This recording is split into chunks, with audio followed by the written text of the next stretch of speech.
your other defensive end, Sam Hubbard, caught a touchdown. Is there any world where we get you on offense? I never say never in life. It was pretty amazing watching Sam score a touchdown for Joe Burrow to throw him a dot. It was a pretty amazing moment. Well, the only thing missing right now is getting Trey Hendrickson on offense for a play. I'm sure Joe Burrow will get the ball to you.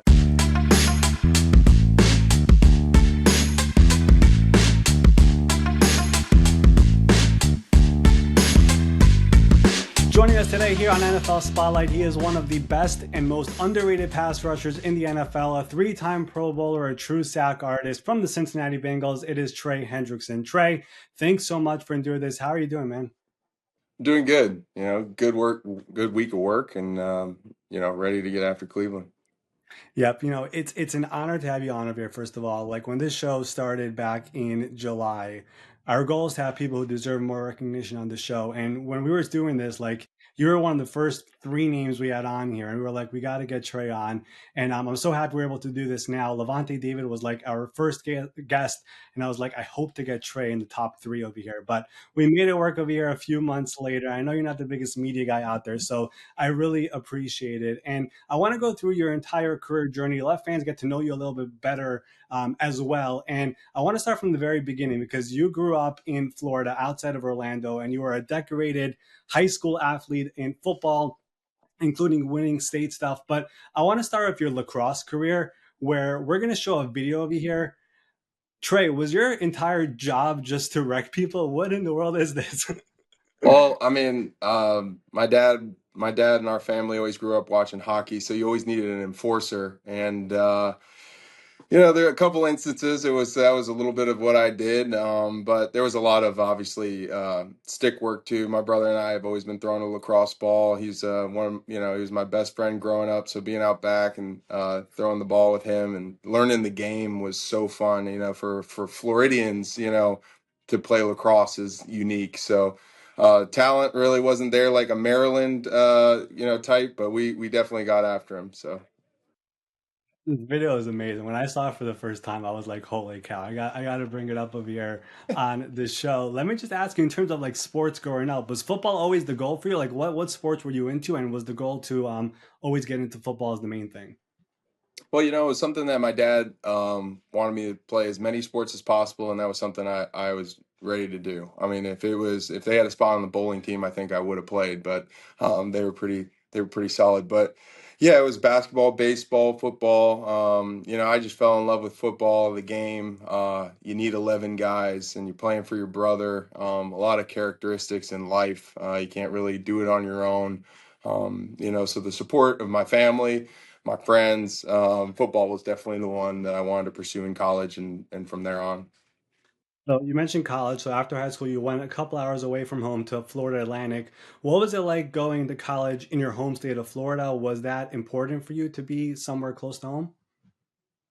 Well, I didn't have a ton of offers. FAU was one of those that I got to play defensive end at. I feel I could have played tight end, but it was one of the things I loved, sacking the quarterback. It was something I was very passionate about, and FAU was willing to offer me a defensive end. Being close to home and my family means so much to me. Mom and dad have been so supportive, and that they were able to drive to my games, that it was something that they were able to do on a weekly basis, meant a lot to me. Well, being at FAU, you had a very dominant college career. You set the school record of 29 and a half sacks. You finish up over there, and you were drafted by the New Orleans Saints in the third round, number 103 overall. What was the draft process like for you? What were the emotions when it finally got there? And what were you expecting when the draft finally came? Were you expecting to be higher, lower? What were the plans over there? Well, it was a pretty quiet draft process. It was not something where I knew where I would fit in. I was blessed to have an opportunity at the East West Shrine Bowl game, and there I was able to kind of get some attention. And through that, I was very blessed to be drafted to the New Orleans Saints in the third round. As a competitor, you always want to be what they want you to be. So I was so thankful to the Benson family and for the opportunity, and I got to kind of grow my career there, and I'm incredibly thankful for the New Orleans Saints. Yeah, I mean, that draft class, for what it's worth, is one of the greatest draft classes in NFL history with Marshawn Lattimore, Ryan Ramczyk, Marcus Williams, obviously yourself, Alvin Kamara, Alex Anzalone, who's been doing great in Detroit. I mean, it was quite the draft class there in New Orleans, and it's always going to be remembered because of how it really uplifted that team eventually to making some runs. I do want to ask you about one particular player in New Orleans who played the same position as you with Cameron Jordan, who is still going strong right now. Are there anything in specific that you learned from him being around him? I know he's quite the character, but anything in particular being around Cameron for those 4 years? Well, anything Cam does, he's successful at. So it's kind of he has really contagious energy too. He brings it every week, and to be there through the process of the day in and day out of hand fits. He was very generous with his knowledge, being a young rookie and being there for 4 years. He was crucial to my development as a football player. Incredibly humbling experience for me, and I'm forever grateful for a leader, a mentor, and a friend like Cam Jordan. He's a good man, and God bless him because through that I was able to sharpen myself and take the things that I learned from him and make it my own in my own way and take it from there. So it was something that was unexpected. And like I said, very humbling, and I'm very blessed to have him not only as a teammate but as a friend. I mean, he is a future Hall of Famer in my eyes, has been with one team his entire career, multiple contracts there in New Orleans. You were not a full time starter right away. Your final season there was really when you took off and you really got the opportunity, had 13 and a half sacks. What was that final season there like for you where you knew you were going to be a guy on the field much more? And especially knowing it was a contract year, what was the big change over there where you finally were able to take off and truly show your full potential? A little bit was opportunity met preparation, and I kind of was able to quietly work in the dark, like we were talking about with Cam Jordan. And when I believe Marcus Davenport got hurt in camp, it gave an opportunity for me to step up in a starter. So this was not something that was expected, but it was always something that I believed in my heart, and I always attribute the faith in Jesus Christ as my foundation, having my wife who believes in me and my family that believes in me. And then the opportunity came, and I was able to do things that not a lot of people believed that you can do. And that's kind of the story. Is like you have to have faith when nobody else does, and work when nobody else sees, and do things that nobody else will do. And then when opportunity comes, you seize that moment, and that was something I'm blessed to have done. Being in a contract year. And they had obviously Cameron Jordan, who is defensive end one. It gave an opportunity for me to just kind of cut it loose, love on those guys, because I was finally a part of that unit and could affect a game. But it is much easier rushing with a guy like Cameron Jordan. I mean, he made it pretty easy on me. I had Sheldon Rankins, David Onyemata, Marcus Davenport, Demario Davis on rush packages, Alex Anzalone. So it was very simple to just run the hoop there. So a lot of people. Think it's like, oh, this great season is like Cam is getting triple teamed over there. So, like I'm very grateful for him, and it was a heck of a run. Yeah, I mean, those 4 years were great. It was probably one of the more bigger disappointments that that team and that crew with all those great players was never able to make it to Super Bowl. I won't talk about that one year. I will not bring it up over here, but it's that crew and that team. It was just, man, I wish Drew was able to get another one, and that was the year. But you did mention becoming a free agent, and I'm curious as to know after that season and that entire year for you, what was that process like? Because it's really rare for young elite pass rushers to make it to the open market. What was it like for you to now experience that and teams want you and are willing to, give you some life changing contracts over the year? Yeah, it was something that I was incredibly grateful for the Brown family as well. To have me here, it means a lot to me, and it was a perfect fit. But when you talk about going into free agency, it's a very weird time. Like where am I going to move my wife who's still in school? There's a lot of questions and things like that. But for it to work this well, and for me to be this happy, and our son being born in Cincinnati. I mean, it's a special place. It's special to my heart. I'm blessed to have taken care of my family, playing a game I've loved since I was young. And all glory to my Lord and Savior Jesus Christ, who was my foundation. And with that faith, I was able to continue to sharpen my sword and be ready for battle. I remember when you signed in Cincinnati, some people try to call you a one-year wonder. It was an overpay. Why would they do that? He had so much help, like you mentioned. Do you remember all of that? And that did that like fuel you any more going into this new team? Well, I feel like if you read the headlines, you're kind of doing the wrong things. I think if you listen to other people's opinions, then you're going to be distracted from what your purpose is supposed to be. So you don't want the good to be too good. You don't want the bad to be too bad. You just consistently be the same player and trying to improve and day in and day out doing the work. Those are the things that pay off. People's opinions will always be there.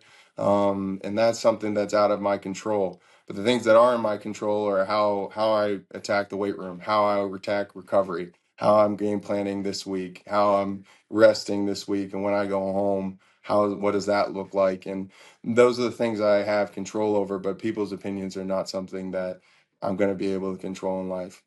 Well, people's opinions quickly changed because that first year in Cincinnati, you had your then career high with 14 sacks. You made your first Pro Bowl. You guys made the Super Bowl. What was that entire year like for you? Where on the field, obviously you're doing amazing, and then the team is doing amazing, and you're getting your first Pro Bowl. What was that first year like for you with this new team where all this success was happening?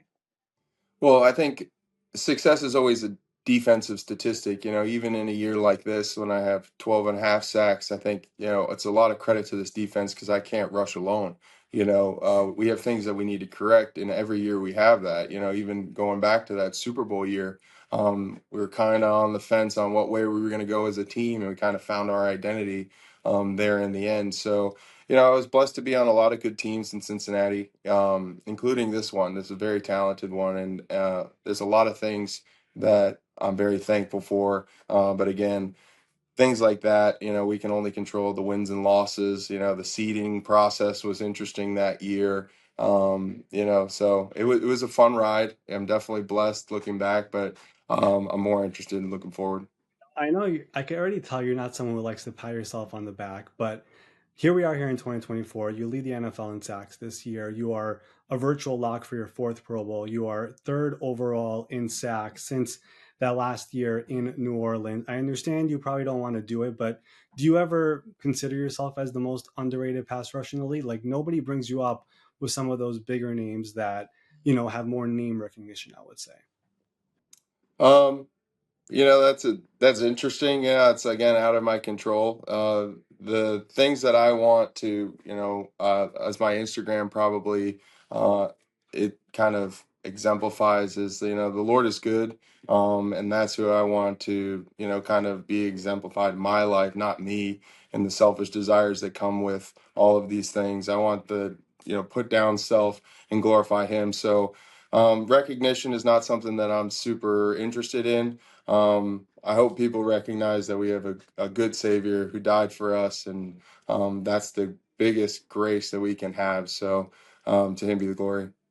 Yeah, first of all, your faith is incredible. And we actually had Trey Smith and Ashley Smith, the Chiefs guard, on here, and he was basically very similar to you with everything that he went through. I don't know if you know his story, but he was diagnosed with blood clots in college, thought his career was over, left it in the hands of God, and then he made it to the NFL. Look at him now. So it's truly incredible. But on the field with what you're doing, I think your name does deserve a little bit more, at least out there in the national perspective. I know you don't really look into that stuff, but it's something that you definitely deserve. Before you mentioned something that in the very beginning that it was either defensive end or tight end. Now, last week, your other defensive end, Sam Hubbard, caught a touchdown. Is there any world where we get you on offense? I'm not sure. I never say never in life. But it was pretty amazing watching Sam score a touchdown. I mean, that guy is a captain through and through. He does the stuff that other people won't. You want him in your foxhole. And for him to score a touchdown on defense, I think it might have been the first Cincinnati defensive player to score on offense. And for Joe Burrow to throw him a dot, I think that was just awesome because they were friends in college too. So it was a pretty amazing moment. Well, the only thing missing right now is getting Trey Hendrickson on offense for a play. I'm sure Joe Burrow will get the ball to you, and then I'm sure we'll talk more about you on offense, at least not as much as you're getting on defense, because you definitely deserve it when it comes to that side of the ball. All right, last thing I want to ask you this. We ask this to every guest on this show. It's the NFL Spotlight Show. We love spotlighting people here who deserve more recognition. Trey, you could pick anybody you want, a coach, an executive, a player, anybody outside the box. Is there anyone who you believe deserves to be in this seat in the future where we kind of talk about their journey and why they deserve it a little bit? I'll stay in my defensive room. Joseph Osai is playing at an incredibly high level. He has 3 sacks over the last 4 games. He's kind of coming into his own as a player. To watch him work and kind of be on the other side of this Cam Jordan conversation, which giving him little nuggets of information and things like that, and the adversity that he's overcome and how he glorifies God in his play. I think he's a stud. I think he's going to do great things in the NFL and, more importantly, in life. I love it. We're definitely going to work on getting Joseph here on the show as well. He has been super underrated for the team there this year, a young player, an ascending player, and someone who definitely has a bright future here in this league. Trey, I want to thank you for coming here on the show this week. We really appreciate it. I mean, your career has been spectacular. The way you put everything into God's hands and your faith is something that is very inspirational, and continued success with everything you do, and best of luck. All right, thanks so much. Special thanks to Bengals defensive end Trey Hendrickson for joining us here on NFL Spotlight. It was awesome just having an opportunity to pick his brain, and even in the off-air talk that we had, just hearing about the joy that he has for football and life. It's always a pleasure getting these current players on the show. They have to take time out of their very busy schedules from workouts, practice, training, all that kind of stuff to be able to come here and share their stories with us. So we are grateful and appreciative of all of those guys who have taken the time.